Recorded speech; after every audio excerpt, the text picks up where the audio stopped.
Hey yo! On se retrouve aujourd'hui pour un nouveau concept sur ma chaîne, le journal du manga, qui consiste à ce que je sorte cette vidéo toutes les fins de mois avant que le prochain mois commence afin de vous informer des sorties manga à venir. Allez, c'est parti!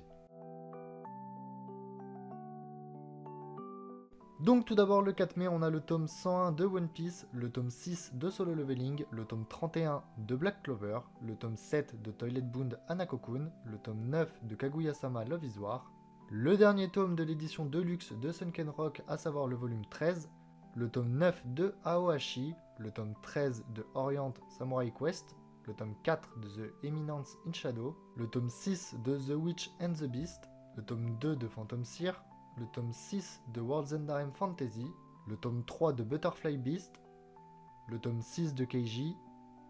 le tome 9 de Mao, les tomes 6 et 7 de Die and Retry, tome 2 de Appare Ranman, le tome 1 de l'extraordinaire Apothicaire, le tome 1 de Star Wars Étoile Perdue et le tome 1 de Star Wars La Haute République. Je trouve qu'en ce moment, il y a beaucoup de films qui s'adaptent en manga. Les tomes 3 et 4 de Last Man et le tome 1 de Full Night. Donc ensuite le 5 mai, on a le 24e tome de Darwin's Game, le 8e tome de The Killer Inside, le tome 3 de Free RN qui a fait son effet en France, le tome 7 de Angel of Death, le tome 3 de My Hero Academia Team Up Mission, le 9e volume de Gigant ainsi que le 25e de Golden Kamuy, le 8e volume de Persona 4 et le 6e volume de Siren Rebirth. Le 6 mai, vous allez pouvoir laisser votre portefeuille se reposer puisqu'on a les tomes 1 et 2 de Naruto en édition Hokage si c'est pas encore repoussé, le tome 2 de Genesis, le tome 12 de Dofus en édition double, et enfin, excusez-moi pour mon accent anglais, le tome 1 de Primal Gods in Ancient Times. Ensuite, le 11 mai, on a Iruma à l'école des démons, le volume 13, le tome 15 de Sido, le 4e volume de Yakuza Réincarnation, le tome 5 de 3 Yakuza pour une otaku, le 11e volume de Hitman Les coulisses du manga, le 24e volume de Trinity Seven, le 45e tome de Initial D, et enfin le 7e volume de Hero Skill achat en ligne. Le 12 mai sort le 3e volume de Ochinoko, le 16e volume de The Ancient Magus Bride, le 3e tome de l'Éden des sorcières, ainsi que le 8e et dernier volume de Switch Me On, le 21e volume de Dragon Quest Les héritiers de l'emblème, le 9e tome de Persona 5, le 4e et dernier tome de Assassin's Creed Blade of Chaojun, ainsi que le dernier tome, à savoir le 17 de Amanchu, le 2e volume de Masked Chip, le 10e volume de Trace, le 30e volume de Le chef de Nobunaga et les 2 premiers volumes d'Arsène Lupin.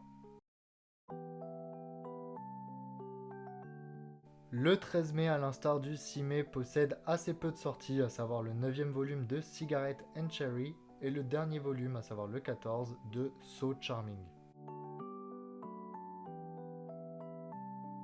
Le 18 mai, votre portefeuille, votre banquier et vous allez pleurer tous ensemble. Donc tout d'abord, on a le 22e volume de Demon Slayer en version classique et en version collector. Ensuite, on a le 18e volume de Tokyo Revengers également en version classique et en version collector.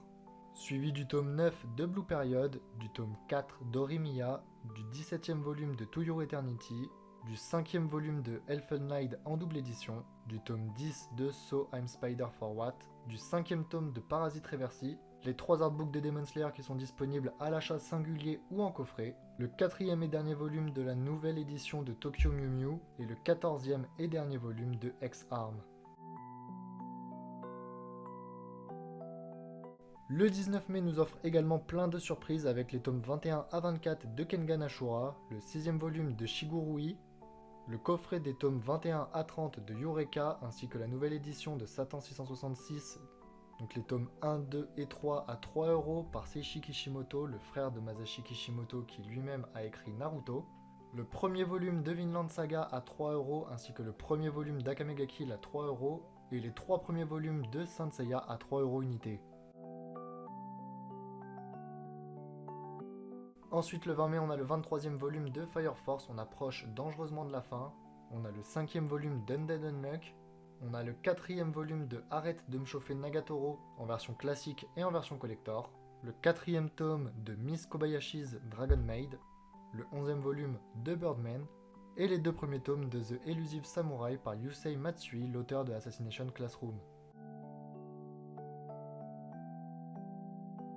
Le 25 mai, on a également de grandes surprises, donc on a le 8e volume de Spy X Family en édition classique et en édition collector. On a également le premier volume de Neon Genesis Evangelion en grand format, le tome 6 de Harem in the Fantasy World Dungeon, le 3e volume de Failure Frame, le 8e tome de Backstreet Girl, ainsi que le tome 2 de Soulmate, ainsi que le tome 1 de Dress of Illusional Monster.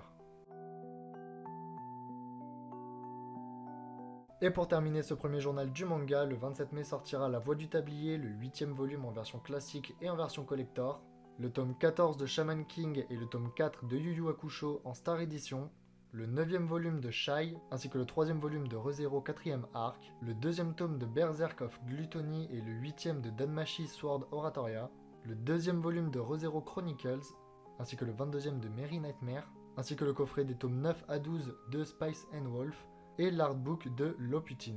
Donc voilà, c'est tout pour ce premier journal du manga sur la chaîne, on se retrouve le mois prochain pour le second. Si ce concept te plaît, n'hésite pas à lâcher ton meilleur Dragon Like et à rejoindre la Z-Team. Sayonara.